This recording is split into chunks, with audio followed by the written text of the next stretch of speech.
हमारा next chapter preposition है। तो आइए स्टार्ट करते हैं प्रीपोजिशन को। प्रीपोजिशन वह शब्द है प्रीपोजिशन वह शब्द या शब्द समूह है जो किसी नाउन या प्रोनाउन के पहले प्रयुक्त होकर उस नाउन या प्रोनाउन का अन्य शब्दों के साथ संबंध बताते हैं। मतलब प्रीपोजिशन ऐसा शब्द है जो किसी नाउन या प्रोनाउन से पहले आता है वो, और उस नाउन या प्रोनाउन का संबंध सेंटेंस में अन्य शब्दों के साथ बताता है। जैसे यहाँ देखते हैं, there is a box under the table. तो यहाँ जो अंडर है वो क्या है, बॉक्स और टेबल के बीच के संबंध को बता रहा है, और संबंध यह है कि टेबल के नीचे बॉक्स है। तो ये जो नीचे का जो शब्द आया ना, जो संबंध बताने के लिए है, वो हमारा प्रीपोजिशन है। There is a table in the corner of the room. तो यहाँ पर जो इन है और जो ऑफ है, ये दोनों क्या कर रहा है, वो संबंध को बताने के लिए यहाँ पर यूज किया गया है, टेबल, कॉर्नर और रूम के बीच के। अब हम आगे देखते हैं। वैसे डेफिनेशन के अनुसार प्रीपोजिशन का प्रयोग किसी नाउन या प्रोनाउन के पहले होता है, किंतु कभी कभी प्रीपोजिशन का प्रयोग नाउन या प्रोनाउन के पहले नहीं भी हो सकता है। जैसे who was he talking to. उसके बाद यहाँ पर क्या है कि प्रीपोजिशन का प्रयोग जो है नाउन प्रोनाउन के बाद में किया गया है। There is a person whom I gave some money to. तो ये भी क्या है, प्रीपोजिशन बाद में प्रयुक्त किया गया है। This is the house I live in. Classification of preposition को के हम अलग अलग क्लासिफिकेशन को देखेंगे, और इस अलग अलग क्लासिफिकेशन के अंतर्गत जो जो प्रीपोजिशन आते हैं उनका हम यहाँ पर विस्तृत वर्णन करेंगे। प्रीपोजिशन ऑफ डायरेक्शन, इसमें to, towards, for, along, against, across, up, down, into, ये सभी जो है वो प्रीपोजिशन ऑफ डायरेक्शन दिखाने के लिए यूज किए जाते हैं। अब इन सब का यूजेज देखते हैं। टू का प्रयोग लक्ष्य, डेस्टिनेशन के लिए किया जाता है। मतलब जो जहाँ तक डेस्टिनेशन होता है वहाँ तक दिखाने के लिए हम टू का प्रयोग करते हैं। जैसे he is going to the station. यहाँ पर जो टू है ना, टू का मतलब होता है तक, मतलब वह स्टेशन तक जाने वाला है। तो इसके लिए हम क्या यूज करेंगे, टू का यूज करेंगे। और टुवार्ड्स का अर्थ होता है की ओर, इन द डायरेक्शन ऑफ, यह दिशा बताता है न कि लक्ष्य। इसमें बस दिशा बताया जाता है, इसमें ये लक्ष्य नहीं होता है कि वो वहाँ तक जाएगा। जैसे he is going toward the station का मतलब हो गया कि वो स्टेशन की ओर जा रहा है। तो इसका लक्ष्य ये नहीं है कि वो स्टेशन तक जाए, बल्कि वो स्टेशन की ओर जा रहा है, मतलब उस डायरेक्शन में जा रहा है वो। फोर का प्रयोग भी प्रीपोजिशन ऑफ डायरेक्शन के रूप में लक्ष्य के लिए होता है। फोर का प्रयोग भी लक्ष्य के लिए किया जाता है, और ये भी डायरेक्शन दिखाया जाता है। जैसे he is living for Delhi tonight. Living for Delhi tonight मतलब ये दिल्ली के लिए निकल रहा है आज रात को, मतलब उसका लक्ष्य जो है वो कहाँ है, वो लक्ष्य उसका दिल्ली के लिए है। अलोन का मतलब होता है के साथ। जैसे ही वॉक अलोन द रोड, अगर रोड के साथ साथ अगर चल रहे हैं ना, तो ये अलोन का प्रयोग करते हैं। इसका मतलब ये हुआ कि रोड पर नहीं चल रहा है, बल्कि रोड के बगल से होकर वो चल रहा है, रोड के साथ साथ चल रहा है। तो इसके लिए मैं अलोन का प्रयोग करते हैं। अगर रोड पर चलना होगा तो ऑन द रोड का यूज़ करते हैं। She walks along the bank of the river के बैंक के किनारे किनारे वो चल रहा है। अगेंस्ट का प्रयोग कई अर्थों में किया जाता है। अभी देखते हैं इनके अर्थ हैं। प्रतिकूल, अपोजिट सेंस में अगेंस्ट का प्रयोग किया जाता है। जैसे it is difficult to sail against current. Current के विपरीत सेल करना बड़ा, करंट अगर जिस धारा में चल रही है, धारा के विपरीत नाव खेना कठिन होता है। तो it is difficult to sail against current. तो यहाँ जो वो है ना, वो अपोजिट सेंस में भी अगेंस्ट का प्रयोग किया जाता है। दूसरा है से सटकर, अगर सटकर चल रहा है ना, साथ साथ चल रहा है, तो उसके लिए भी यूज किया जाता है। जैसे there is a ladder against the wall. Wall से सटाकर अगर हम लैडर को रखें ना, तो वो क्या हुआ, there is a ladder against the wall. Wall से सटकर वो लैडर को रखा गया है। There is leaning against the he is leaning against the tree, मतलब वो ट्री पर क्या हुआ है, वो ट्री पर सटकर वो लेट गया है, मतलब सटकर वो रुका हुआ है वहाँ पर। फिर उसके बाद देखते हैं अगला जो वर्ड है हमारा, वो है इसी का सेंस। अगेंस्ट का सेंस होता है के विरुद्ध भी होता है। इन कंट्रावेंशन ऑफ, जैसे one must not go against the law of the country, मतलब किसी स्थापित लॉ हो चाहे सिद्धांत हो, अगर उसके विपरीत जाना होता है ना, अगर उसके अपोजिट जाते हैं, तो वहाँ पर हम यूज करते हैं अगेंस्ट का। जैसे one must not go against the law of the country, मतलब किसी को देश के कानून के विरुद्ध नहीं जाना चाहिए। अक्रॉस का प्रयोग भी कई अर्थों में किया जाता है, उस पार के सेंस में, ऑन द अपोजिट साइड के रूप में। जैसे my best friend lives across the river. Across का मतलब क्या हुआ कि उस पार। तो माई फ्रेंड लिव्स, मेरा दोस्त रहता है अक्रॉस द रिवर, रिवर के उस पार। इस इस पार से उस पार तक, अगर अगर ऐसा सेंस हो कि इस पार से उस पार तक को दिखाना हो, मतलब from one side to another दिखाना हो, तो उसके लिए भी हम अक्रॉस का यूज़ करते हैं। जैसे a bridge is laid across the river, एक ब्रिज को रिवर के अक्रॉस पर बनाया गया है। A bridge is laid across the river, मतलब इस पार से लेकर उस पार तक क्या है, एक ब्रिज बनाया गया है। दोनों तरफ के लिए भी इसका प्रयोग किया जाता है। जैसे he threw the luggage across his soldiers, तो अपने शोल्डर्स से ना वो क्या हुआ, दोनों ही threw the luggage across his shoulder, मतलब शोल्डर से ना वो दोनों साइड में उसने क्या किया, सामान को फेंक दिया। तो उसके लिए भी हम अक्रॉस का यूज करते हैं। अक्रॉस के कुछ अन्य प्रयोग भी होते हैं, जैसे गो अक्रॉस। गो अक्रॉस का मतलब होता है से होकर गुजरना। जैसे Rita and Ravi were going across the field, Rita और रवि जो है वो फील्ड से होकर गुजर रही है। कम अक्रॉस का मतलब होता है अचानक मुलाकात हो जाना। जैसे when I was going to market, जब मैं मार्केट जा रहा था, आई केम अक्रॉस मोहन, मैं मोहन से मिला, मतलब मैं मोहन से अचानक मिला। ध्यान रखें कि कम अक्रॉस पर दो प्रकार के सामान्यतः प्रॉब्लम दिया जाता है। जैसे I suddenly came across him, I came across with him. पहले वाले वाक्य में देखें तो सडनली का प्रयोग गलत है, क्योंकि केम अक्रॉस का मतलब, कम अक्रॉस का मतलब ही होता है कि अचानक से मिल जाना। और दूसरे वाले सेंटेंस में क्या है, दूसरे वाले सेंटेंस में कम अक्रॉस विथ हिम, ये गलत है, क्योंकि कम अक्रॉस का मतलब के साथ हम विथ का यूज और सडनली का यूज नहीं करते। ये बात याद रखना है कि कम अक्रॉस के साथ कभी भी सडनली और विथ का प्रयोग नहीं होता है। अप का मतलब होता है ऊपर। जैसे ही क्लिम्ड अप द ट्री, वो ट्री पर ऊपर की ओर क्या है, चढ़ रहा है वो। डाउन का मतलब होता है नीचे। मानी क्रिम्ब डाउन द ट्री, पेड़ से नीचे की तरफ आ रहा है तो डाउन का प्रयोग हुआ, ऊपर की तरफ गया तो अप का प्रयोग हुआ।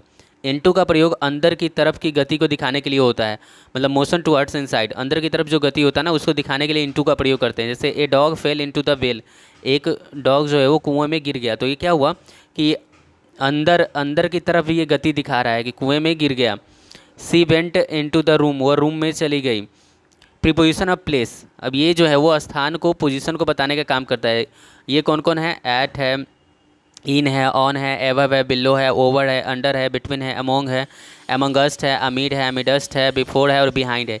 ये सभी जो है ना, ये सभी प्रीपोजिशन ऑफ प्लेस और पोजीशन को दिखाने के काम आते हैं। ऐट का प्रयोग देखते हैं, तो ऐट का प्रयोग छोटे स्थानों के नाम के पहले किया जाता है। जैसे ही लिव्स एट समस्तीपुर, तो वो समस्तीपुर में रहता है। तो समस्तीपुर क्या है, बहुत बड़ा शहर नहीं है, और ये छोटे स्थान को दिखाने के लिए यूज़ किया जाता है। जैसे विलेज हो चाहे स्मॉल टाउन हो, उन सबको दिखाने के लिए हम प्रयोग करते हैं ऐट का। दे आर एट होम, वे घर पर हैं। इनका प्रयोग बड़े स्थानों के नामों के पहले किया जाता है। जैसे यू लिव इन कोलकाता, तुम कोलकाता में रहते हो। वी लिव इन इंडिया, हम भारत में रहते हैं। तो ये बड़े स्थान को दिखाने के लिए किसका प्रयोग करते हैं, तो इनका प्रयोग करते हैं। आप देखते हैं आगे, ऑन का प्रयोग होता है। ऑन का प्रयोग स्थान के लिए होता है, कोई स्थान को दिखाना होता है तो उसके लिए हम ऑन का प्रयोग करते हैं। The book are lying on the table, book जो है वो कहाँ पर लेइंग है, वो बुक जो है वो टेबल पर रखा गया है या टेबल पर रखा हुआ है। There is a cap on his head, cap उसके हेड के ऊपर है, मतलब कैप उसके हेड पर है, मतलब पूरा सटा हुआ है, तब ऑन का यूज करते हैं। एवब तथा बिलो का प्रयोग लेवल बताने के लिए किया था। जैसे the aeroplane is flying एवब the cloud, cloud के ऊपर, मतलब उससे सटा हुआ नहीं है, क्लाउड के ऊपर उड़ रहा है ये aeroplane. The work is below my dignity, मेरे डिग्निटी के अंदर, मतलब मेरे डिग्निटी के नीचे है, तो उसके लिए हम बिलो का यूज़ करते हैं। और ये हमेशा लेवल बताने के लिए किया जाता है। लेवल का बताने के लिए हम किसका प्रयोग करते हैं, एबव बिलो का। His expenditure is above his income, उसके इनकम से ज़्यादा उसका एक्सपेंडिचर है। The matter is above suspicion, matter क्या है वो संदेह के परे है। ही इज़ अबाउट 30, वो 30 के ऊपर है, मतलब वो 30 के पार किया हुआ है, मतलब उसका एज जो है ना वो 30 साल क्रॉस कर चुका है, 30 साल पार कर चुका है। यू आर ए बिलो 20, आप 20 के नीचे हैं। हमेशा ये याद रखना है कि हमेशा ये लेवल को बताने के लिए एबव और बिलो का प्रयोग किया जाता है। ओवर एंड अंडर का प्रयोग वर्टिकल पोजीशन बताने के लिए किया जाता है। There is a fan over your head, ये हमेशा वर्टिकल पोजीशन को बताने के लिए किया जाता है। जैसे यहाँ पर हम हैं तो ये ऊपर फैन है, तो ये वर्टिकल पोजीशन को बताने के लिए करेगा ओवर का प्रयोग। Over, there is a fan over your head. A cat is sitting under the table, table के जस्ट नीचे ही होगा, ये टेबल है तो यहाँ पर वो कैट बैठी होगी। बिटवीन का प्रयोग प्रयोग के संबंध में निम्नलिखित तथ्यों को ध्यान देना है हमें। बिटवीन का प्रयोग दो व्यक्तियों या दो वस्तुओं के लिए होता है, जैसे सुनीता इज सिटिंग बिटवीन मोती एंड मीना, मतलब हमेशा ये दो व्यक्तियों के लिए किया जाता है। Distribute the sweets between the two children, दो ही चिल्ड्रेन के बीच में बांटना है तो बिटवीन का हमने प्रयोग किया। बिटवीन के बाद हमेशा ऑब्जेक्टिव केस का प्रयोग किया जाता है, बिटवीन के बाद हमेशा ऑब्जेक्टिव केस का प्रयोग किया जाता है। बिटवीन यू एंड मी सही होगा, बिटवीन सीता एंड हिम सही होगा। बिटवीन के बाद हमेशा ऑब्जेक्टिव केस का प्रयोग करते हैं। इस पर आधारित बहुत सारे प्रॉब्लम दिए जाते हैं। अब बिटवीन के बाद हमेशा एंड कंजक्शन का प्रयोग किया जाता है, बिटवीन के साथ और किसी भी दूसरे कंजक्शन का प्रयोग नहीं होता है, एंड कंजक्शन का प्रयोग किया जाता है। Between Meera and Madhuri, between 10 AM and 4 PM, between 2000 and 4000। फिर देखते हैं इस प्रयोग पर आधारित प्रॉब्लम बहुधा दिए जाते हैं, मतलब इस पर आधारित बहुत सारे प्रॉब्लम दिए जाते हैं। बिटवीन के बाद नाउन या प्रोनाउन हमेशा प्लूरल में होता है। बिटवीन द बॉयज़ हो गया, बिटवीन द गर्ल्स हो गया, बिटवीन टू बॉयज़ हो गया, बिटवीन दीज टू गर्ल्स हो गया, बिटवीन देम हो गया, बिटवीन अस हो गया। बिटवीन के बाद कभी भी ईच एवरी आदि का प्रयोग नहीं होता है। बिटवीन के बाद कभी भी बिटवीन के बाद कभी भी ईच एवरी का प्रयोग नहीं होता है। Between each boy, between every girl, ये सभी गलत है। इसके बदले में हम क्या प्रयोग करेंगे, बिटवीन बॉयज़ या फिर between each boy and the next.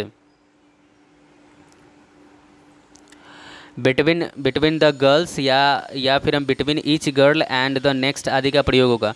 Between का प्रयोग दो से अधिक के लिए भी होता है, बशर्ते कि उनमें पारस्परिक संबंध रेसिप्रोकल रिलेशन अगर दिखाना हो तो बिटवीन का प्रयोग दो से अधिक के बीच में भी किया जा सकता है। जैसे there is a treaty between these 4 countries, इन 4 कंट्रीज़ के बीच में एक समझौता हुआ है, मतलब वो एक रेसिप्रोकल संबंध को बताने के लिए किया जाता है। पारस्परिक जो संबंध होता है उनके बीच में, अगर उसके लिए है तो बिटवीन का प्रयोग कर सकते हैं। There is an alliance between these 3 companies, मतलब ये जो होगा वो ट्रीटी है, अलायंस है या रिलेशन है, इस तरह के बताने के लिए हम बिटवीन का प्रयोग करते हैं।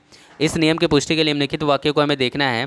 There does not seem much difference between 3 of them, यहाँ भी क्या है, डिफरेंस जो है वो संबंध बताने का काम कर रहा है। The 3 children save over 100 pounds between them, तो यहाँ पर भी क्या है, चिल्ड्रन के बीच में आपसी संबंध की वजह से क्या है, 100 पाउंड की सेविंग की गई है। अब हम आगे देखते हैं। अमोंग का प्रयोग हमेशा दो से अधिक व्यक्तियों या वस्तुओं के लिए किया जाता है। अमोंग का प्रयोग जो होता है दो से अधिक व्यक्तियों या वस्तुओं के लिए अमोंग का प्रयोग कहते हैं। The chief minister distributed the blanket among the poor, गरीबों के बीच में उन्होंने क्या किया, ये ब्लैंकेट बांटे हैं चीफ मिनिस्टर ने। The head master distribute the books among the poor students के बीच में क्या किया गया है, तो वो ये बुक को बांटा गया है। तो यहाँ पर बहुत सारे होंगे, 2 से अधिक ही पुअर स्टूडेंट्स होंगे। अमोंगस्ट का प्रयोग अमोंग के अर्थ में होता है। दोनों का प्रयोग के संबंध में देखें, amongst plus the plus noun plural होगा, जैसे अमोंग द बॉयज़ या अमोंगस्ट द बॉयज़। किंतु यदि द का प्रयोग नहीं हुए तो सामान्यतः अमोंग का प्रयोग कॉन्सोनेंट साउंड के शुरू होने वाले शब्दों के पहले तथा अमोंगस्ट का प्रयोग वोवेल साउंड से शुरू होने वाले शब्दों से पहले किया जाता है। मतलब कहने का मतलब ये हो गया कि अमोंग अगर द प्लस नाउन दिया हुआ है, द प्लस नाउन, उससे पहले हम अमोंग या अमोंगस्ट दोनों का प्रयोग कर सकते हैं।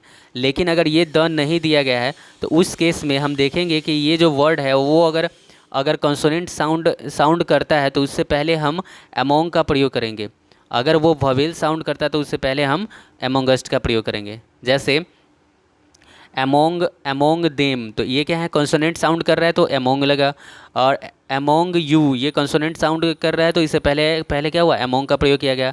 अमोंग हीज फ्रेंड क्या है, ये कॉन्सोनेंट साउंड है तो इससे पहले हम अमोंग का यूज़ किए। अमोंग योर ब्रदर्स, तो योर है, ये क्या है, ये कॉन्सोनेंट साउंड कर रहा है तो इससे पहले अमोंग का प्रयोग किए। अब देखते हैं अमोंगस्ट का, जैसे लिखते हैं अमोंगस्ट अस लिखेंगे, अमोंग अस नहीं लिखेंगे, अमोंगस्ट अस लिखेंगे, क्योंकि अस ये जो है ये साउंड जो है ना वोवेल साउंड कर रहा है। अमोंगस्ट आवर फ्रेंड, ये भी क्या है, वोवेल साउंड कर रहा है। अब हम देखते हैं आगे, एमीड तथा एमिडस्ट का प्रयोग भी 2 से अधिक के लिए होता है और इसके प्रयोग में वही अंतर है जो अमोंग और अमोंगस्ट के प्रयोग में अंतर है। तो एमिड और एमिडस्ट का प्रयोग भी क्या होता है, दो से अधिक के लिए ही होता है। जैसे Raghu is sitting एमिड his friend, Raghu जो है अपने फ्रेंडों के बीच में बैठा हुआ है। रंजन इज सिटिंग एमिडस्ट अस, रंजन हम सब के बीच में बैठा हुआ है। यहाँ पर एमिडस्ट का प्रयोग इसलिए हुआ कि अस जो है वो ववेल साउंड कर रहा है। बिफोर का मतलब होता है सामने या आगे। कल्पना इज सिटिंग बिफोर यू, कल्पना तुम्हारे सामने या तुम्हारे सामने बैठी हुई है, तुम्हारे सामने बैठी हुई है। ही अपीयर्ड बिफोर द जज, वो जज के सामने अपीयर हुआ। फिर उसके बाद देखते हैं बिहाइंड, बिहाइंड का मतलब होता है पीछे। She was turning behind her brother, she was turning behind her brother, वो अपने ब्रदर के पीछे she was running behind her brother, वो अपने ब्रदर के पीछे दौड़ रही थी। तो ये बिहाइंड का प्रयोग क्या हुआ, पीछे दिखाने के लिए। He hid himself behind the curtain, वो कर्टेन के पीछे छिप गई। प्रीपोजिशन ऑफ टाइम, टाइम के बताने वाले जो प्रीपोजिशन है वो है एट है, ऑन है, फोर है, सिंस है, बिफोर है, आफ्टर है, विदिन है, इन है, टिल है, बाय है, ड्यूरिंग है और फ्रॉम है। ये सभी जो है ये सभी प्रीपोजिशन ऑफ टाइम को दिखाने के लिए प्रयोग किए जाते हैं। एट का प्रयोग घंटा, आवर बताने के लिए किया जाता है। जहाँ भी आवर लगा हुआ रहता है ना, उसको बताने के लिए, मतलब आवर लगा हुआ नहीं, मतलब ये जितने घंटे हुए ना उसको दिखाने के लिए हम हमेशा एट का ही प्रयोग करते हैं। जैसे he came at 8 o'clock, he came at 8 o'clock। She was reading a novel at 9 AM, मतलब समय को दिखाने के लिए वो फिक्स समय दिया रहता है, 9 हो 8 हो ये सभी। फिर उसके बाद कुछ एक्सप्रेशन में भी यूज़ किया जाता है, जैसे एट डॉन हो गया, at daybreak, at sunrise, at noon, at sunset, at night, at midnight. ये ऑन का प्रयोग दिन, डे के नाम तथा तिथि के पहले किया जाता है। जैसे you should come here on Monday, Monday को। He will open the shop on second October. तो यहाँ पर क्या हुआ कि जो दिन है, डेज है, जैसे मंडे टू संडे हो गया, और इसके बाद ये जो तिथि होगा उन सब के लिए हम प्रयोग करते हैं ऑन का। ऑन का प्रयोग सामान्यतः मॉर्निंग इवनिंग आदि के साथ नहीं होता है, किंतु मॉर्निंग इवनिंग के साथ यदि डेट या डे का प्रयोग होता है तो इससे पहले ऑन का प्रयोग करते हैं। जैसे अगर इस तरह का दिया हुआ है in the morning in the evening, तो हम यहाँ पर हम ऑन का प्रयोग बिल्कुल नहीं करेंगे। लेकिन अगर ऐसे लिखा हुआ है ना, उसके बाद अगर उसके बाद कोई महीना या दिन दे दिया गया हो तब हम उसमें यूज कर सकते हैं। जैसे on the evening of May the first, on the evening of May the first. For का प्रयोग पीरियड ऑफ टाइम के लिए किया जाता है, फोर का प्रयोग पीरियड ऑफ टाइम के लिए किया जाता है। जैसे ही lived here for a month, they have been working in this office for 2 years। तो फोर का प्रयोग प्रीपोजिशन ऑफ टाइम के इम्परफेक्ट टेंस में नहीं होता है। तो फोर का प्रयोग प्रीपोजिशन ऑफ टाइम के इम्परफेक्ट कंटिन्यूस टेंस में प्रयोग बिल्कुल नहीं होता है। तो फोर का प्रयोग समय बस ये बात ध्यान रखना है कि फोर का प्रयोग जो होता है ना, पीरियड ऑफ टाइम को दिखाने के लिए होता है, कि कब से कब तक या कितने समय से, इन सब को दिखाने के, एग्जैक्ट टाइम को दिखाने के लिए नहीं होता है। Manisha is reading for an hour, Manisha is reading for an hour, you are sleeping for 5 hours। इन वाक्यों में प्रेजेंट परफेक्ट या प्रेजेंट परफेक्ट कंटिन्यूस में रखना पड़ेगा। चूँकि फोर का प्रयोग जो होता है ना वो प्रेजेंट कंटिन्यूस में नहीं होता है, तो उसे हमें प्रेजेंट परफेक्ट में रखना पड़ेगा। तो इसलिए यहाँ पर हो जाएगा Manisha has been reading for an hour, you have been sleeping for 5 hours हो जाएगा। सिंस का प्रयोग पॉइंट ऑफ टाइम को दिखाने के लिए होता है, मतलब एग्जैक्ट टाइम को दिखाने के लिए किया जाता है। तो he has been absent since May, वो मई से, मतलब एक मई से वो क्या है, वो अब्सेंट रहा है। ही has been living in America since 1990, ये भी क्या है एग्जैक्ट, मई भी एग्जैक्ट, 1990 एग्जैक्ट हो गया। चाइल्डहुड, इसी तरह के उसका प्रयोग होता है सिंस का प्रयोग प्रीपोजिशन ऑफ टाइम के रूप में सिर्फ present perfect continuous, past perfect continuous में ही फोर का प्रयोग किया जाता है। और जब हम इसी सेंस में, पॉइंट ऑफ टाइम के सेंस में ही, फ्यूचर में हम सेंस के जगह पर फ्रॉम का प्रयोग करते हैं। आफ्टर तथा बिफोर का प्रयोग देखते हैं। आफ्टर प्रीपोजिशन के रूप में आफ्टर का प्रयोग पास्ट टेंस में पीरियड ऑफ टाइम या पॉइंट ऑफ टाइम के साथ होता है। जैसे he married Sangeeta after Basant Panchami के बाद उसने संगीता से शादी की। You left London after your result, तुम अपने रिजल्ट के बाद लंदन छोड़ दिए। इन वाक्यों में बसंत पंचमी तथा your result point of time है।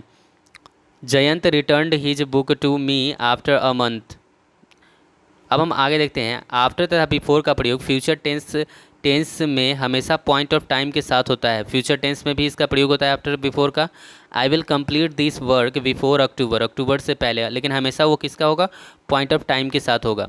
You will start some new business after Monday, he will do it after a week, they will join our company before a month. इन दोनों वाक्यों में आफ्टर तथा बिफोर का प्रयोग गलत है, क्योंकि इनका प्रयोग ए वीक या ए मंथ से पहले कर दिया गया है। ए वीक और ए मंथ ये क्या है, ये जो है ना वो पीरियड ऑफ टाइम है, तो पीरियड ऑफ टाइम से पहले कभी भी आफ्टर या बिफोर का प्रयोग नहीं करते हैं। इन विद इन का प्रयोग देखते हैं अब। तो प्रीपोजिशन ऑफ टाइम के रूप में फ्यूचर टेंस में आफ्टर के अर्थ में इन तथा पीरियड बिफोर के सेंस में विदिन का प्रयोग पीरियड ऑफ टाइम के दिखाने के लिए किया जाता है। मतलब सेम चीज़ें है, अगर फ्यूचर में अगर हम पॉइंट ऑफ टाइम को दिखाना हो, पॉइंट ऑफ टाइम को दिखाना है तो वहाँ पर हम आफ्टर और बिफोर का यूज करेंगे, जबकि अगर हमें पीरियड ऑफ टाइम को दिखाना है तो वहाँ पर हम इन और विदिन का यूज करेंगे, इन और विदिन का हम यूज करेंगे वहाँ पर। जैसे she will inform you in a week, तुम्हें वो एक महीने के अंदर, एक महीने में वो तुम्हें क्या करेगी, वो इन्फॉर्म करेगी। You will manage everything with in a year, तुम्हें एक साल के अंदर में ही वो काम को कंप्लीट करना है, मैनेज करना है पूरा। टिल अंटिल का प्रयोग पॉइंट ऑफ टाइम के साथ होता है, टिल और अंटिल का प्रयोग भी पॉइंट ऑफ टाइम के साथ होता है। जैसे you are to stay in bed until या till next Monday, you will wait for you, they will wait for you until और टिल नेक्स्ट मंडे। तो टिल और अनटिल का प्रयोग भी पॉइंट ऑफ टाइम को दर्शाने के लिए होता है। बाई का प्रयोग प्रीपोजिशन ऑफ टाइम के रूप में पॉइंट ऑफ टाइम के साथ होता है। बाई का प्रयोग भी अगर प्रीपोजिशन ऑफ टाइम का करना है तो वो भी पॉइंट ऑफ टाइम के साथ ही इसका यूज किया जाएगा। जैसे by Sunday I had been exhausted, John will have reached America by next Tuesday. During का प्रयोग अवधि बताने के लिए किया जाता है। During the war many people suffered hardship, during का प्रयोग जो होता है ना वो क्या होता है, एक अवधि, वो ड्यूरेशन अवधि बताने के लिए किया जाता है। What will you do during the summer vacation, summer vacation के दौरान तुम क्या करोगे। उसी तरह से देखते हैं फ्रॉम का प्रयोग पॉइंट ऑफ टाइम के साथ पास्ट टेंस और फ्यूचर टेंस में प्रयोग किया जाता है। फ्रॉम का प्रयोग जैसे my friend lived with me from September two November, he will start coming here from next month. तो यहाँ पर फ्रॉम का जो प्रयोग है पॉइंट ऑफ टाइम के सेंस में फ्यूचर में प्रयोग किया गया है, और ये पास्ट टेंस में भी इसका प्रयोग किया जाता है फ्रॉम का प्रयोग। अब आते हैं सम अदर प्रीपोजिशन को देखते हैं। कुछ अदर प्रीपोजिशन है जैसे अबाउट का अर्थ होता है के बारे में। जैसे he was talking about you, वो तुम्हारे बारे में पूछ रहा था। They were always careless about their duties, वे लोग अपने ड्यूटीज़, अपने कर्तव्यों के प्रति हमेशा क्या रहते हैं, केयरलेस रहते हैं। अबाउट प्लस इन्फिनिटिव अगर लगा हुआ है तो इसका मतलब होता है कार्य तुरंत होने का भाव दर्शाना होता है। जैसे I am about to go, मैं जाने को हूँ। He is about to sing, वह गाने को है या वह गाने वाला है, या मैं जाने वाला हूँ। तो इसका मतलब ये हुआ ना कि काम जो है वो तुरंत होने वाला है। ऑफ का प्रयोग ऑफ OFF वाला है, ये ऑफ से बिलगाव सेपरेशन का बोध होता है। जैसे ही इज़ ऑफ ड्यूटी, वो मतलब वह ड्यूटी पर नहीं है। ए बटन हैज़ कम ऑफ, मतलब एक बटन क्या हुआ, गिर गया, मतलब किसी चीज़ से जुड़ा हुआ है और वहाँ से वो टूटकर अलग हो जा रहा है, तो उसके लिए हम यूज करते हैं ऑफ का। ऑफ का प्रयोग विभिन्न अर्थों में किया जाता है। OFF का स्रोत, ओरिजिन के लिए भी ऑफ का प्रयोग हो जाता है। जैसे miss Priyanka come of a rich family, तो ये ऑफ जो है ना ये क्या है, रिच फैमिली सोर्स है, उससे निकलने का ये बता रहा है, मतलब स्रोत ओरिजिन से। कारण बताने के लिए भी ऑफ का प्रयोग किया जाता है। ही डाइड ऑफ कॉलरा, किस कारण से, तो कॉलरा से मरा। तो यहाँ पर कॉलरा के लिए हम ऑफ का यूज किए। संबंध बताने के लिए भी प्रयोग किया जाता है। जैसे द प्लेज ऑफ शेक्सपियर के प्लेज, यहाँ पर संबंध बताने के लिए इसका यूज किया गया है। प्रीपोजिशन के बारे में कुछ आवश्यक तथ्य हमें देखना है। प्रीपोजिशन के बाद सामान्यतः ऑब्जेक्टिव केस का प्रयोग किया जाता है।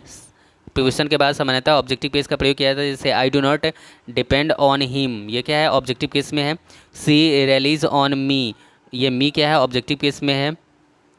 यदि दो ऐसे शब्दों को किसी कंजक्शन एंड और आदि से जोड़ना हो जिसके बाद भिन्न भिन्न प्रीपोजिशन लगते हो तो इन दोनों शब्दों के साथ प्रयुक्त होने वाले प्रीपोजिशन को स्पष्ट कर देना चाहिए।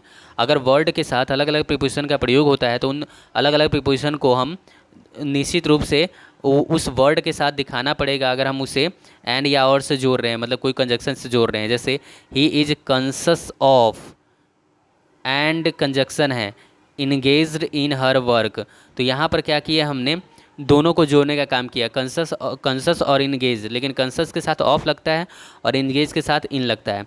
ही was surprised at L well as, क्या है ये, एज वेल एज जो है कंजक्शन है ये, प्लीज विथ हर परफॉर्मेंस। तो दोनों के, अगर दोनों वर्ड के साथ अलग अलग कंजक्शन, अलग अलग प्रीपोजिशन आते हैं तो उन्हें दिखाना पड़ेगा। इस पर आधारित तो कुछ प्रॉब्लम देख लेते हैं। जैसे he is conscious and engaged in her work, तो इंगेज्ड इन के साथ इन तो आ गया इसके साथ, लेकिन कॉन्शस के साथ ऑफ प्रीपोजिशन होता है, तो एरर यहाँ पर है।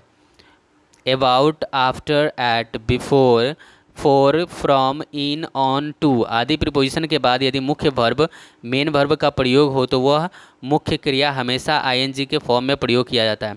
ये बहुत इंपॉर्टेंट है कि about, after, at, before, for, from, in, on, to, about, after, at, before, for, from, in, on और टू, अगर इसके बाद कोई भी मुख्य क्रिया आती है, कोई भी मेन वर्ब आता है, तो उसके साथ हम आईएनजी फॉर्म का यूज करेंगे। जैसे all his brothers are addicted to drinking, before का यूज किए, टू आया तो यू प्रिवेंटेड मी फ्रॉम आया तो यहाँ पर क्या हो जाएगा, बी फोर का यूज किए ये doing it. I take delight in, तो इन प्रीपोजिशन है तो उसके बाद हम बी फोर का यूज किए। They will find for being late, यहाँ फोर क्या है, प्रीपोजिशन है, तो इसके बाद आया बीइंग, तो वो क्या होगा, बी फोर के रूप में होगा। Today, tomorrow, yesterday, the following day, the next day आदि के पहले ऑन, एट, इन आदि प्रीपोजिशन का प्रयोग नहीं किया जाता है। तो ये याद रखना है कि टुडे है, टुमारो है, यस्टरडे है, द फॉलोइंग डे है, द नेक्स्ट डे है, मतलब उससे पहले हम कभी भी ऑन, एट और इन का प्रयोग नहीं करते हैं। जैसे he will go there tomorrow, he will go there tomorrow. yesterday evening, yesterday afternoon, last night, this morning, this afternoon, tonight, tomorrow morning, tomorrow evening आदि के पहले भी on, at, in का प्रयोग नहीं होता है प्रीपोजिशन के रूप में। जैसे they arrive here yesterday evening, ना कि in yesterday evening, ये सब गलत हो जाएगा। अब हम देखते हैं आगे, होम शब्द के पहले किसी प्रीपोजिशन का प्रयोग नहीं होता है यदि इससे पहले निम्नलिखित में से किसी भी वर्ब का प्रयोग हो।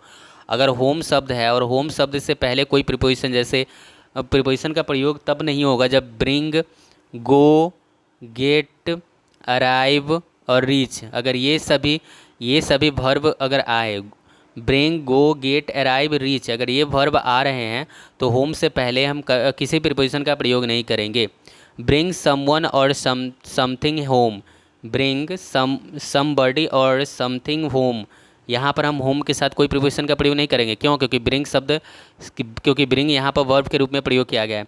इसी प्रकार से कम होम होता है, गो होम होता है, गेट होम होता है, अराइव होम होता है, रीच होम होता है, सेंड समबडी और समथिंग होम होता है, टेक समबडी और समथिंग होम होता है।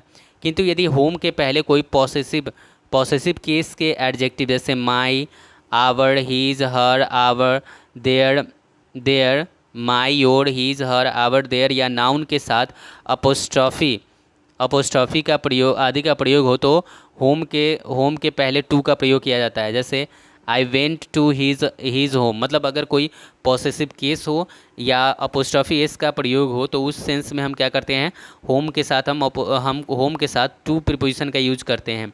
आई decided to go to Ram's home. अब आते हैं ट्रांजिटिव वर्ब्स, जैसे कि discuss, describe, reach, order, tell, demand, attack, resemble, ridicule आदि के बाद सीधा ऑब्जेक्ट का प्रयोग किया जाता है, किंतु ऐसे वर्ब के बाद किसी प्रीपोजिशन का प्रयोग किया जाता है। तो ये याद रखना, ये जो वर्ब है ट्रांजिटिव वर्ब, डिस्कस है, डिस्क्राइब है, रीच है, ऑर्डर है, टेल है, डिमांड है, अटैक है, रिजेंबल है, रिडिक्यूल है, ये सब ऐसे ट्रांजिटिव वर्ब हैं जो इनके बाद सीधे ऑब्जेक्ट आते हैं, ना कि उसके बीच में किसी भी प्रीपोजिशन का प्रयोग करना गलत होता है। जैसे the poet describe about the beauty, ये अबाउट का प्रयोग नहीं होगा, describe the beauty of nature होगा। He ordered for 2 cup of tea, यहाँ पर ऑर्डर्ड के साथ फोर का प्रयोग नहीं होगा, सीधे होगा he ordered 2 cup of T होगा। से सजेस्ट प्रपोज के बाद हमेशा टू प्रीपोजिशन का प्रयोग होता है, इसके बाद ऑब्जेक्ट के रूप में कोई व्यक्ति का प्रयोग हो, तो से हो, सजेस्ट हो और प्रपोज हो। से सजेस्ट प्रपोज, इसके बाद हमेशा टू प्रीपोजिशन का प्रयोग किया जाता है अगर इसके बाद कोई ऑब्जेक्ट हो, कोई व्यक्ति का, ऑब्जेक्ट के रूप में कोई व्यक्ति का प्रयोग होना, तो से सजेस्ट प्रपोज के बाद टू प्रीपोजिशन का प्रयोग किया जाता है।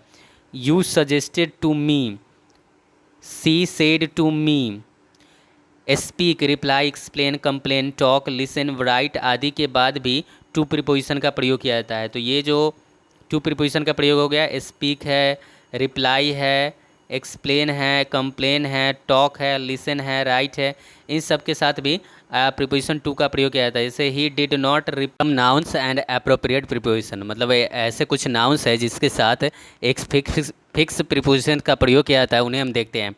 एब्सटिनेंस फ्रॉम वाइन, एब्सटिनेंस के साथ वाइन का प्रयोग होता है।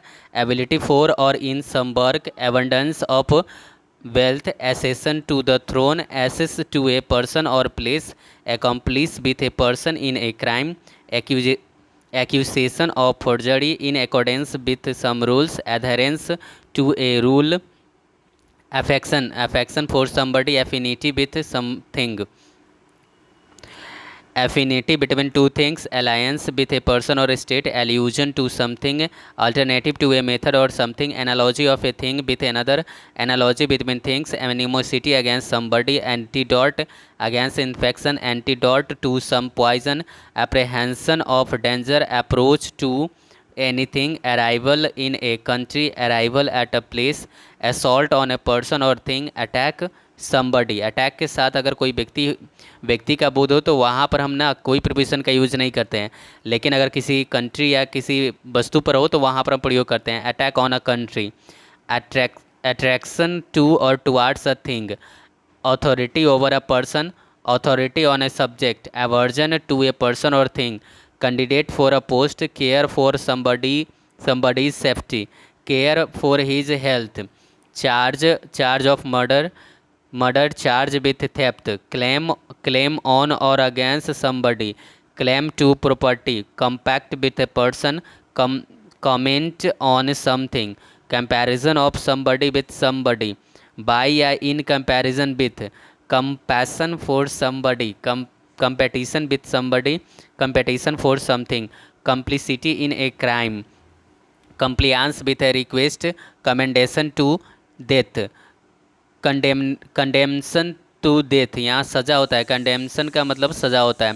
Confidence in somebody, conformity with any one's views, conformity to rule, compensation for a loss, connection with a person और thing, connivance at any one's fault. Connivance का मतलब होता है मौन नुकुलता, मतलब ये एकदम से चुप रह जाना, तो वो connivance at any one's fault.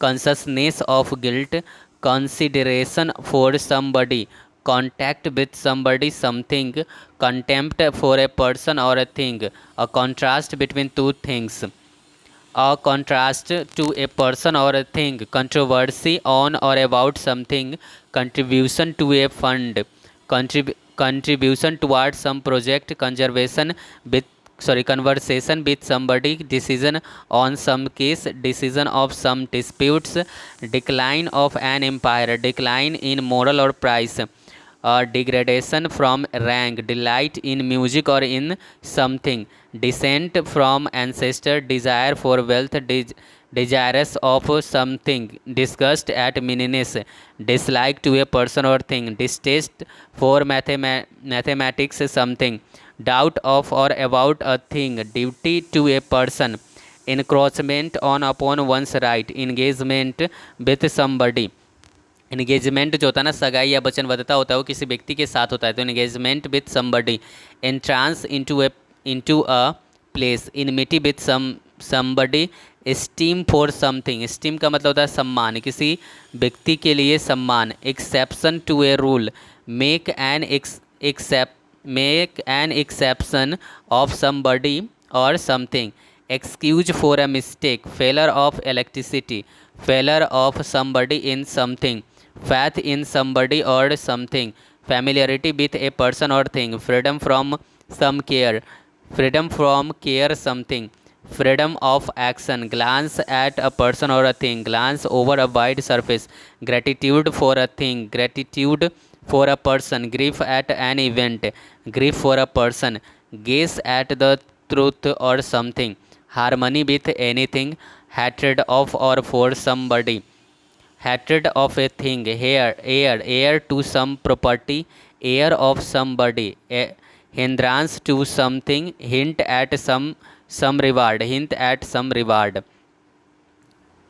hope, asa, hope of or for better luck, hostility to a person or cause, identity with somebody something, immersion into water, implication in this crime, implication on someone, imputation against somebody, incentive to a worker, inclination for support something, indifference to help others, indulgence to a beautiful woman, influence over or with somebody, influence on anyone's action decision, inquiry into circumstances, a case, insight into something somebody's character, in session with a superior, in session for a friend, jurisdiction in a lawsuit, justification of or for crime, key to understanding of the problem, liability to an illness,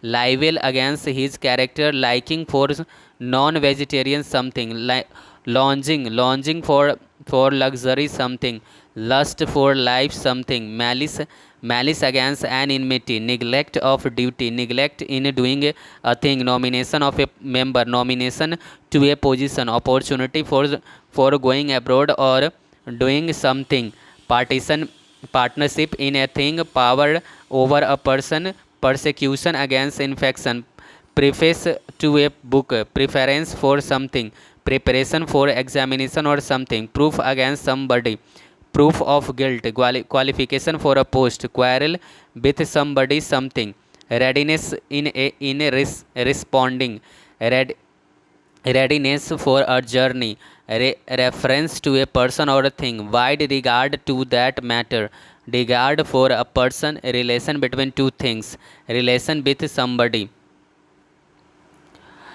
remonstrate against somebody's conduct, remonstrate with somebody, reply to a query or question, request for a thing, resemblance to a person or thing in respect of some quality, rivalry with a person, rival in something, research, search for or after wealth, in search of wealth or a job, share in the property or something, share with somebody, sign against god or mankind or humanity, sympathy with or for somebody, temptation to evil, temptation indict, trespass against the law, warrant for somebody's arrest, with a view to, witness or of a witness of or to a case, wonder at somebody's behavior something।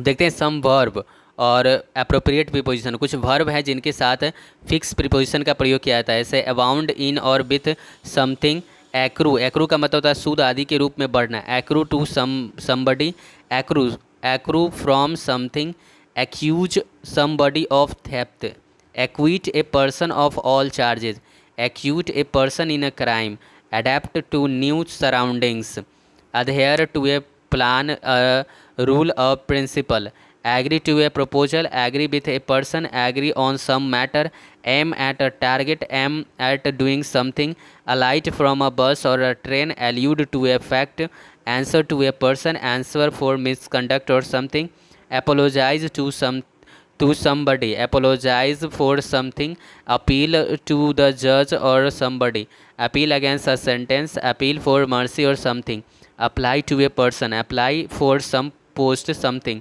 appoint a person to a post, argue, argue का मतलब होता है बहस करना। Argue with a person और for और against a point. Arrive at a conclusion, arrive at a station और a place, arrive in a country, ask for assistance, ask of somebody, associate with a ground, blame a person for something, blame something on somebody, blush at one's own mistake, blush for somebody with who is at fault, border on a place, borrow of or from a friend somebody, break the news of somebody's death, break break through restraint, break in news to a person to somebody, break मतलब समाप्त करना होता है, break with somebody, bring bring a thing to light, bring a thing under notice, burst upon a country, burst का मतलब होता है अचानक हमला कर देना, burst into laughter, ठाका मारकर हंसना, burst into tears, foot foot कर रोना, call at a place, किसी स्थान पर चला जाना, call on a person, किसी व्यक्ति के यहाँ जाना, call for, demand request for, मांग करना something, call something in मतलब वापस मांग लेना, कन्वास फॉर वोट्स, वोट मांगना, केयर फॉर पसंद करना, attach value to a person और थिंग, केयर अबाउट चिंता करना something, challenge a man to combat fight चुनौती देना, charge a man with crime दोषारोपण करना, charge payment to a person, coincide with one's opinion come about घटित होना, कम across अचानक मिलना, कम आफ्टर समबडी फॉलो पीछा करना, कम इनटू फैशन प्रचलन में आना, कम बाई समथिंग समथिंग मतलब प्राप्त करना कोई चीज़ प्राप्त करना, कम ऑफ ए रिच फैमिली एक अच्छे फैमिली से आना, कमेंस विथ ए थिंग किसी चीज़ का प्रारंभ होना, communicate a thing to somebody किसी व्यक्ति के साथ सूचना सूचना किसी व्यक्ति के साथ, कम्युनिकेट अ थिंग किसी टू समबडी एक चीज़ का ना दूसरे एक व्यक्ति के साथ सूचना देना, communicate with somebody, compare somebody with somebody, compared something with something, compare to अगर अलग अलग हो तो उसके लिए कंपेयर टू, डिसिमिलर थिंग्स हो तो वहाँ कंपेयर टू लगेगा, जबकि अगर सिमिलर थिंग हो तो कंपेयर विथ का प्रयोग होता है, कम कंपनसेट फॉर लॉस क्षतिपूर्ति करना, compete with somebody for a prize स्पर्धा करना, complain to somebody, complain against somebody, complain of about something, conceal fact from somebody, concede to some demand मान लेना कोई demand, concur with a person, concur in an opinion, condemn a person to death, conform to a norm, conform with one's opinion, congratulate somebody in his success, consult with one's friend, consult a person, a lawyer or a map to map a dictionary, take advice, get information, contribute to a fund, converse with a person about a thing, cope with a situation, correspond with a person, correspond to something, charge, cure, a man of disease, cure for disease, cut a thing into or in pieces, cut a thing in half, dash against a wall, soar something, dash over anything, dash into a shop, deal in something, deal with a person, deal with a subject, debar from doing anything, decide the issue in somebody's favor, defer to a later date, degener- degenerate into an obsession or lower position, defraud a person of his money, demand a thing of a person, depend on a person or a thing, deprive a person of a thing, desist from an attempt, despair of success, deviate from a certain course, differ with a person on a subject, differ from anything, digress from the path, disagree with a person on some matter, disapprove of something, dispute with a person about something, dissent from an opinion, dissuade from an action, distinguish between two things, distinguish one thing from another, dwell in some place किसी जगह में रहना, embark on the right path, embark in business, enlist in the army, enter a house or a room, enter into a new era or conversation, enter upon a career, entrust somebody with something, entrust something to somebody, escape from a case or from jail, excellent in something, exchange on things for another, exchange something with a person, exempt a person from a fine, exonerate a person from blame, fail fail in an experiment or an examination,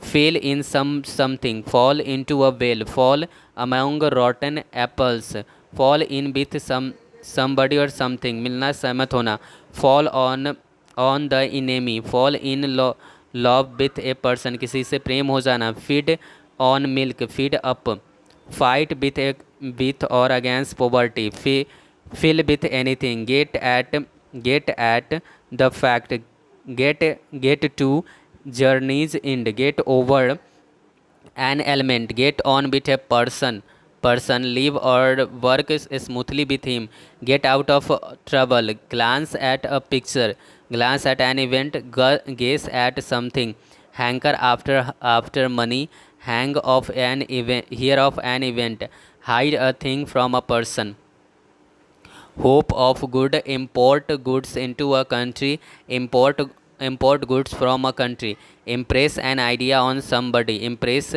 a person with an idea, impute blame to a person, endorse with signature, indulge in undesirable activities, indulge oneself with wine, infer infer one fact from another, inflict pain on a person, infringe on one's right, inquire of a person about an event, inspire a man with courage, influence with a person in his affairs, intersect with each other, intrigue with the opposition, introduce a man to others, introduce into a story, intrude on somebody, किसी व्यक्ति व्यक्ति के घुसना, बिना बुलाए जाना किसी व्यक्ति के यहाँ तो होता है इंट्रूड ऑन समबडी होता है, invest money in education, invest a man with authority, jump at an idea, jump to a conclusion, live bye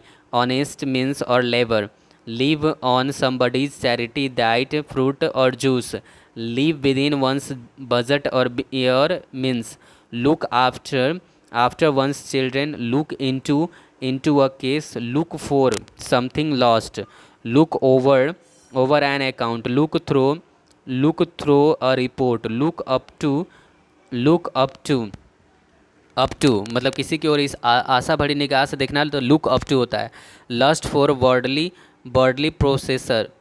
possession, make to a person, make some meaning of a statement, marvel at some sight or report, match on thing with another, meditate on an issue, merge into one mortgage मतलब बंधक रखना, mortgage land to a person, mourn for the death, murmur at or against anything occur to one's mind, pass from one thing into another, pass for a clown, pass over मिटा देना, pass throw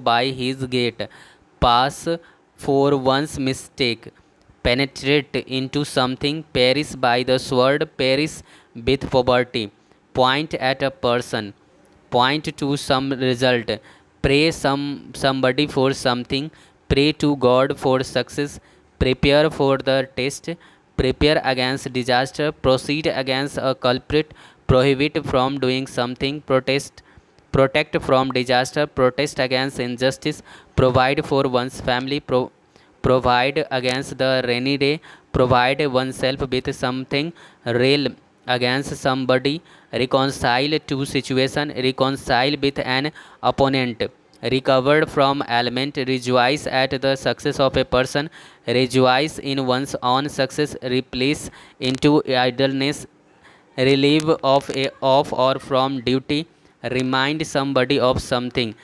repose on a bed, repose confidence in friends, reprimand a person for a fault, result from a situation, result in a consequence, retali- retaliate on upon against somebody, revolt against authority, rob a person of something, rule over a country, stand against any infiltration, stand by a person, stand on formalities, take after somebody, take upon oneself to do a thing, think of or about a person, think over a problem, trespass against rules, trespass against rules, trespass on somebody's privacy, trespass in a person's company, wait at bus stop, wait for a person or a thing, warn a person of disaster, warn a person against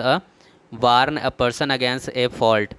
adjective and participle followed by preposition, adjective और participle जो कि preposition द्वारा follow किए जाते हैं वो है absorbed in study, acceptable to a person, accessible to a strangers, accessory to a crime, accomplished in an art, accountable to a person, accountable for a thing, accruing to a person from something, accurate in his aesthetics, accused of theft, acquainted with a person, acquitted of charge, addicted to gambling or smoking or drinking, adequate to a person's wants, adhere to person's interest, affectionate to a person, affection for somebody, afflicted with a pain, aggravated at a thing, aggravated with a person, akin to a person or a thing, alarmed at a rumor, alien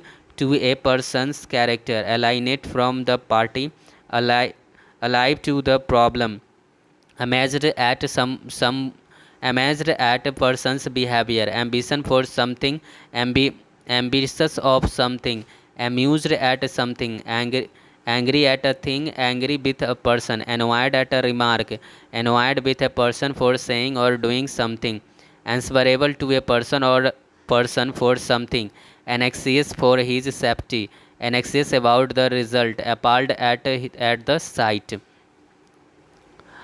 apparent, दृश्यमान, apparent to everyone, applicable to a situation, apprehensive of result, apprised of a matter, appropriate to an occasion, apt in a subject, apt for purpose, ashamed of one's conduct, assiduous in one's studies, associated with a person, associated in some business, assured of the truth, astonishing to a person, astonished at one's rudeness or misconduct, averse to hard word, bereft of qualities, born of rich parents, born in city, charged to one's accounts, charged with anger, charged with forgery, close to a person or a thing, cloth in a mist, cloth with shame, committed to a course of action, common to several person or thing, comparable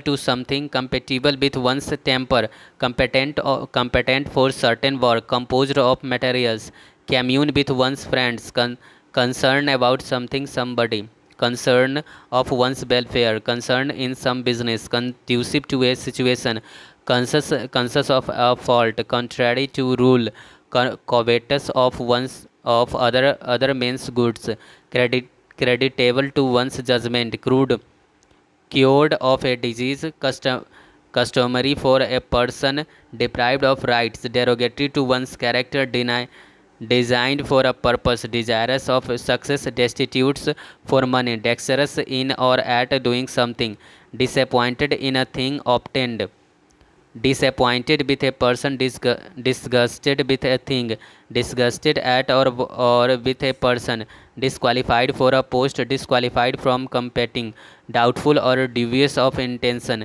eager for result, eager in the pursuit of knowledge, effective for a purpose, eligible for a post, eminent for one's writing, endowed with natural ability, engaged in some work, engaged to some person, envious of another's achievement of success, essential to help to happiness, estranged from a friend, exempted from a fine, exhausted with running, exonerate from blame, exposed to light, faithful to a person, familiar with a problem, familiar to a person, favorable to one's prospect, fearful of consequences, fertile in resources, fit for a job, free from errors, fruitful in resources, fruitless of result, gifted with qualities, glad of one's success,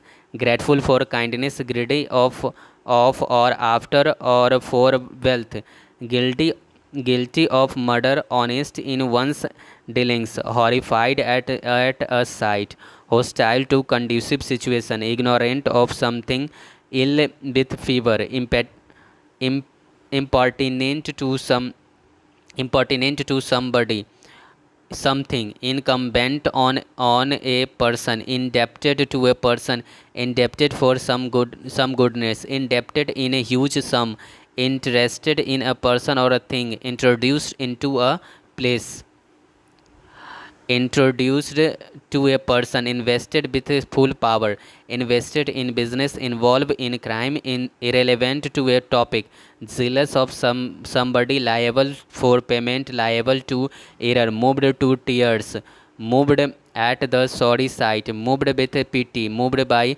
request, neglectful of one's interest, negligent of duty, negligent in one's work, obliged for some help, obliged to a person, oblivious का मतलब होता है विस्मरणशील of the past, obnoxious to a person, occupied with one's client, occupied in writing a story, offended with a person at something, offensive to a person, overwhelmed with grief, overcome with sorrow, painful to one's feeling, peculiar to a person or a thing, pertinent to a question or topic, polite in manners, polite to all, profitable to a company, prodigal of expenditure, profuse in one's offense, profuse with one's money, ready at action, ready with excuse, ready in one's response, related to a person, related का मतलब संबंधित होता है, relevant to the statement, replete मतलब भरा हुआ with examples, requisite to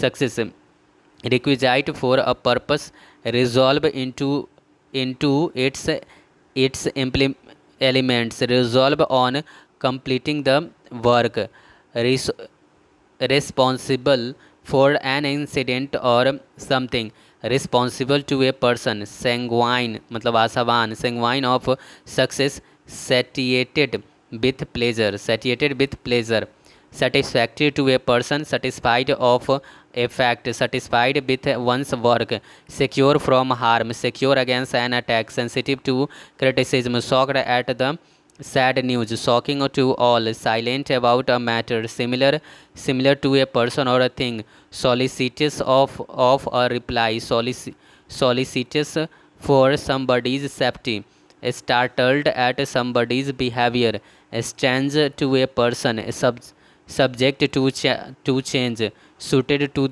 the occasion, suitable to the occasion, suited for post, thankful for past favor, vexed at a thing, vexed with a person for doing something worthy of praise.